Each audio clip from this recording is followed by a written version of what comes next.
Bom, agora com destaque do nosso site, olha só que curiosidade, cientistas acharam um capítulo oculto da Bíblia. Veja o que diz o trecho, a reportagem está no UOL, mas eu vou dizer aqui para vocês que estão assistindo o vídeo também. Cientistas descobriram em 2023 um capítulo oculto da Bíblia, escrito há 1500 anos. Segundo pesquisadores, a passagem é uma interpretação do capítulo 12 de Mateus e estava escondida sob 2 camadas de pergaminho reescrito. O estudo foi publicado no jornal Estudos do Novo Testamento. O trecho estava escondido sob 2 camadas de pergaminho reescrito. O documento foi escrito num pergaminho e 1300 anos atrás, um escriba o apagou. Isso ocorria porque o pergaminho era escasso na época, então os manuscritos eram frequentemente apagados e reutilizados.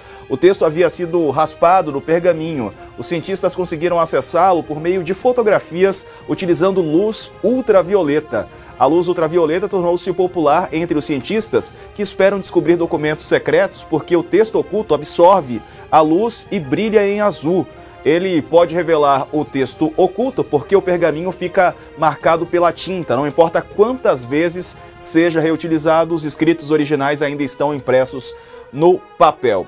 A passagem é uma interpretação do capítulo 12 de Mateus da Bíblia, segundo a pesquisa. Originalmente, o capítulo era parte das traduções siríacas antigas das escrituras feitas há 1500 anos.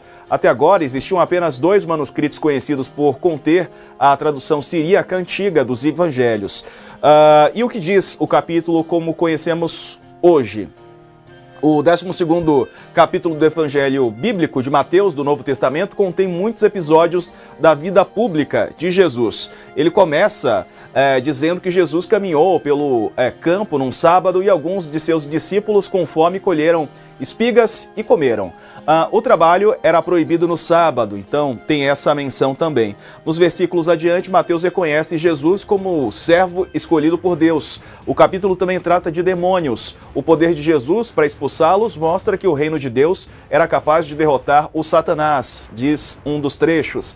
Há também menção ao sinal do profeta Jonas, que é tida como a primeira previsão explícita de Jesus em Mateus a respeito de sua própria morte. Por fim, há menção ao relacionamento espiritual com discípulos. Vou ler aqui o trecho. Porque qualquer que fizer a vontade de meu Pai que está no céu, este é meu irmão, irmã e mãe. Você acompanha a reportagem completa no nosso site, é só acessar o UOL. Olá, pessoal do Momento História. Recentemente, cientistas fizeram uma descoberta impressionante. Usando luz ultravioleta, eles revelaram um capítulo oculto da Bíblia, um manuscrito de 1500 anos que traz uma interpretação inédita do capítulo 12 de Mateus. Essa descoberta fantástica nos lembra que, por trás do livro sagrado, existe um mistério ainda maior sobre suas origens. Você sabia que o Evangelho de Mateus, um dos textos mais lidos do mundo, esconde um debate milenar? O texto que temos hoje foi escrito por um apóstolo em hebraico, logo após a morte de Jesus, ou foi composto décadas depois em grego, a partir de outras fontes. Neste vídeo, vamos confrontar a tradição com a evidência acadêmica e, no final, você vai entender por que um dos livros mais importantes da Bíblia é também um dos mais debatidos. Se você adora desvendar mistérios do passado, já deixe seu like, compartilhe este vídeo com quem também ama história e se inscreva no canal para não perder nenhuma de nossas análises. Diferença entre interpretação e a escrita original da Bíblia. Antes de entrarmos nessa história fascinante, é importante destacar a diferença fundamental entre a interpretação e a escrita original da Bíblia. A escrita original refere-se aos textos sagrados na sua forma mais antiga e autêntica, como foram registrados pelos autores originais. Esses textos foram escritos em línguas como hebraico, aramaico e grego koiné. O texto da Bíblia escrito por Mateus, por exemplo, é um esforço para recuperar uma dessas versões, um manuscrito que, embora não seja o original primário, é uma cópia muito antiga e valiosa que pode nos dar mais contexto. Já a interpretação é o processo de analisar, decifrar e atribuir significado a esses textos. Como a Bíblia é um documento antigo e complexo, a interpretação se torna essencial e, muitas vezes, controversa. Existem diferentes abordagens de interpretação. Item interpretação literal. Busca entender o texto no seu sentido mais direto e imediato, sem considerar metáforas ou simbolismos. Item interpretação alegórica. Enxerga nos textos significados mais profundos e simbólicos, buscando mensagens espirituais ou morais que vão além do sentido literal. Item interpretação histórica crítica. analisa o texto em seu contexto histórico, cultural e social para entender a intenção original do autor e como a mensagem era percebida na época. A descoberta desse capítulo oculto é um exemplo fascinante de como a interpretação pode evoluir. Os pesquisadores encontraram um texto que, além de ser uma versão antiga, também pode conter nuances de interpretação que foram perdidas ao longo do tempo. Esses achados ajudam a reconstruir a história dos textos bíblicos e a entender as diferentes maneiras como eles foram lidos e compreendidos ao longo dos séculos. Ou seja, é como se os escritores contemporâneos de Mateus tentassem descrever o que Mateus queria dizer sobre a vida e o ministério de Jesus nos dias destes escritores, o famoso regime de historicidade de caráter presentista daquele período. A visão tradicional. O texto hebraico escrito por uma testemunha ocular. Por quase 2000 anos, a crença aceita sobre o Evangelho de Mateus era simples e direta. Evidências históricas externas, como o testemunho de pais da Igreja como Pápias, século II, e Jerônimo, século IV, afirmam que Mateus, o apóstolo, escreveu seu evangelho original em hebraico. Essa visão aponta para uma data muito antiga, por volta de 41 d.C. Uma das principais evidências internas que corroboram essa datação é a falta de menção explícita à destruição do Templo de Jerusalém, que ocorreu em 70 d.C. Isso leva a crer que o evangelho foi escrito antes desse evento devastador, enquanto a profecia de Jesus ainda não havia se cumprido. Para muitos historiadores e teólogos, o Evangelho de Mateus seria, portanto, o primeiro dos evangelhos, um relato escrito por uma testemunha ocular logo após os fatos. E a expressão até o dia de hoje, em Mateus 27:8, 28:15, indica um lapso de tempo entre os eventos considerados e o tempo da escrita. Originalmente escrito em hebraico. A evidência externa no sentido de que Mateus escreveu este evangelho originalmente em hebraico remonta a Pápias de Hierápolis, do segundo século EC.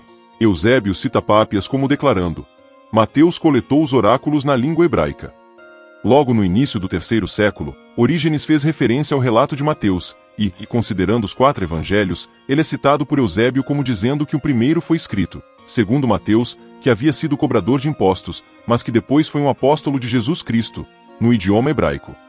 O erudito Jerônimo, do 4º e 5º século EC, escreveu na sua obra De Viris Illustribus, a respeito de homens ilustres, capítulo 3, que Mateus compôs um evangelho de Cristo, na Judéia, na língua e nos caracteres hebraicos, para o benefício dos da circuncisão que tinham crido. Ademais, o próprio hebraico acha-se preservado até os dias de hoje na biblioteca de Cesareia, que o mártir Panfilho tão diligentemente coletou. Sugeriu-se que Mateus, depois de compilar seu relato em hebraico, talvez o traduzisse ele mesmo para o koiné, o grego comum. Registro exato, proveitoso.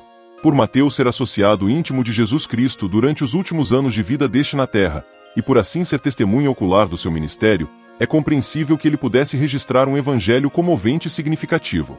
Nós o possuímos na forma do registro da vida de Jesus Cristo, feito por este ex-cobrador de impostos. Mateus retratou Jesus de Nazaré de modo exato como filho amado de Deus, que tinha aprovação divina, como aquele que veio para ministrar e dar a sua alma como resgate em troca de muitos, e como o predito rei messiânico, que havia de chegar em glória. Quando Jesus esteve na terra, ele indicou as suas obras e pôde verazmente dizer: aos pobres estão sendo declaradas as boas novas. E atualmente, multidões, tanto de judeus naturais como de não-judeus, tiram grande proveito dessas boas novas do reino, conforme registradas no Evangelho de Mateus. A análise acadêmica moderna, o Evangelho grego e a teoria das fontes. A partir do século XIX, uma nova metodologia de pesquisa mudou completamente o debate: a crítica das fontes. Em vez de focar apenas no que outras pessoas diziam sobre o texto, os pesquisadores começaram a analisar o próprio texto em busca de pistas. O resultado dessa investigação foi a teoria da prioridade de Marcos. Apesar de hoje essa teoria possuir um consenso acadêmico, ela continua sendo teoria. Nesta teoria, a maioria dos estudiosos entendem que Mateus e Lucas não só compartilhavam grande parte do Evangelho de Marcos, mas também pareciam seguir a sua ordem narrativa. Essa teoria sugere que Mateus usou Marcos como uma de suas fontes, e não o contrário. Como Marcos é datado por volta de 70 d.C., isso colocaria a composição de Mateus em uma data posterior, entre 80 e 90 d.C. Mas, será que esta teoria pode ser realmente sustentada? Precisamos falar um pouco do Evangelho de Marcos para responder essa pergunta. A tradição antiga indica que Pedro fornecera as informações básicas para o Evangelho de Marcos, e isto concordaria com Marcos estar associado com Pedro em Babilônia. Segundo Orígenes, Marcos compôs seu Evangelho de acordo com as instruções de Pedro. Tertuliano diz na sua obra Contra Marcion que o Evangelho de Marcos, pode-se afirmar, é de Pedro, cujo intérprete Marcos era. Eusébio apresenta a declaração de João, o presbítero, conforme citada por Pápias, cerca de 140 era comum, e o presbítero costumava dizer o seguinte: Marcos tornou-se intérprete de Pedro e escreveu com exatidão tudo de que se lembrava, na realidade, não na ordem das coisas ditas ou feitas pelo Senhor. Marcos não fez nada de errado ao escrever deste modo pontos específicos conforme se lembrava deles. Pois, para uma coisa deu atenção, a não deixar fora nada do que ouvirá e a não fazer neles nenhuma declaração falsa. João Marcos, evidentemente, teve também outras fontes de informação, visto que os primitivos discípulos de Jesus se reuniam na casa da sua mãe. Marcos deve ter conhecido outras pessoas, além de Pedro, que conheceram bem a Jesus Cristo, pessoas que o viram fazer sua obra e que o ouviram pregar e ensinar. Sendo ele provavelmente o certo jovem, que aqueles que prenderam Cristo tentaram pegar, mas que escapou nu, o próprio Marcos, pelo visto, não ficou inteiramente sem contato pessoal com Jesus. Tempo e lugar da composição do Evangelho de Marcos. Segundo a tradição antiga, o Evangelho de Marcos foi primeiro tornado público em Roma, sendo este o testemunho de antigos escritores tais como Clemente, Eusébio e Jerônimo. Marcos estava em Roma durante o primeiro encarceramento de Paulo ali. Depois, ele estava com Pedro em Babilônia. Daí, durante o segundo encarceramento de Paulo em Roma, Paulo pediu que Timóteo viesse em breve e trouxesse consigo a Marcos. É provável que Marcos tenha voltado então a Roma. Visto que não se faz menção da destruição de Jerusalém em cumprimento da profecia de Jesus, Marcos deve ter compilado seu relato antes daquele acontecimento em 70 EC. Sua presença em Roma, pelo menos uma vez, e possivelmente duas vezes, durante os anos 60-65 EC, sugere que Marcos talvez completasse seu evangelho ali em algum tempo durante esses anos. Logo, fica muito difícil afirmar que Mateus tenha compilado seu evangelho com base no Evangelho de Marcos. O grande dilema: o texto único de Mateus. Mas se Mateus usou Marcos, por que o Evangelho de Mateus é tão diferente? Na verdade, mais de 40% do seu conteúdo é exclusivo, não encontrado em Marcos. Pense na genealogia de Jesus, na história da fuga para o Egito ou em parábolas exclusivas, como a do joio no campo. Esse material único mostra que Mateus tinha suas próprias fontes de informação. A análise textual não sugere que ele foi um plagiador, ele foi uma testemunha ocular sobre a vida de Jesus e adicionou seus próprios detalhes e ensinamentos para criar uma obra original e distinta. O conflito é, então, entre duas bases de evidência. De um lado, o testemunho de autores antigos. Do outro, a evidência do próprio texto, que pode ser verificada diretamente. Conclusão: o debate que fortalece a história. O mistério do Evangelho de Mateus nos ensina uma lição fundamental sobre a história. O debate não é sobre provar ou refutar a fé, mas sobre a importância de analisar as fontes com rigor. O consenso acadêmico atual valoriza a evidência interna do texto por ser, para a maioria dos pesquisadores, a pista mais concreta. No entanto, a visão tradicional, baseada no testemunho dos pais da Igreja e de outros historiadores, é um argumento poderoso e a base de uma perspectiva igualmente válida. A história não é uma coleção de fatos imutáveis. É um quebra-cabeça que estamos sempre montando, onde cada nova peça nos força a repensar o que acreditamos saber. Este vídeo mudou o que você sabia sobre a Bíblia? Deixe sua opinião nos comentários. E se você quer continuar explorando os momentos que moldaram nosso mundo, inscreva-se no Momento História e ative o sininho para não perder nossa próxima análise. Até a próxima!